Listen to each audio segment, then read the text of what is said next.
দেশের অন্যতম দুটি সেচ প্রকল্প চাঁদপুর জেলায় গত এক সপ্তাহের টানা বৃষ্টিতে এই দুটি সেচ প্রকল্পের ভিতরে জলাবদ্ধতা তৈরি হয়েছে।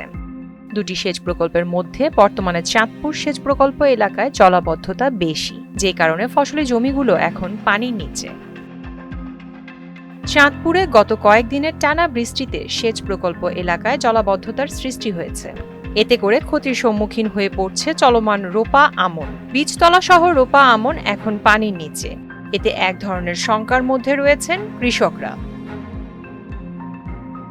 বৃষ্টি হলে রোপা আমনের জন্য উপকার হয়, কিন্তু অতিবৃষ্টি কৃষকদের জন্য এখন বিপদ হয়ে দাঁড়িয়েছে। সেচ পাম্পে পানি নিষ্কাশন করা হলেও বৃষ্টিতে আবার একই পরিস্থিতির সৃষ্টি হয়। সেচ প্রকল্প এলাকার সদর, হাইমচর, ফরিদগঞ্জ ও মতলবে রোপা আমন নিয়ে দুশ্চিন্তায় কৃষকরা।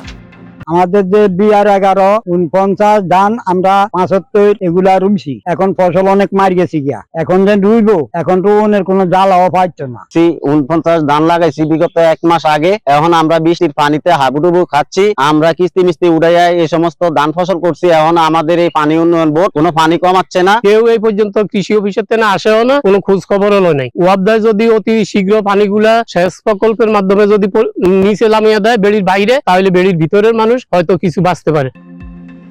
পানি অতিরিক্ত বেড়ে যাওয়ার কারণে অনেকে ধান রোপণও করতে পারেননি, আর যারা রোপণ করেছেন তারা আছেন দুশ্চিন্তায়। এভাবে বৃষ্টিপাত অব্যাহত থাকলে রোপা আমনের লক্ষ্যমাত্রা ব্যাহত হবে বলে জানালেন এই কর্মকর্তা।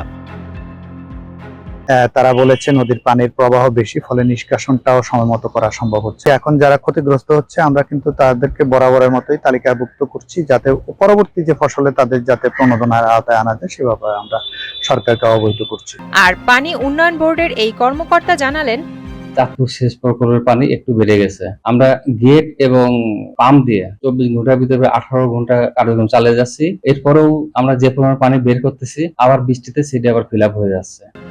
বললেন বৃষ্টি কমলে এত পানি থাকবে না। প্রিয়াঙ্কা নিতু, মোহনা ডিজিটাল।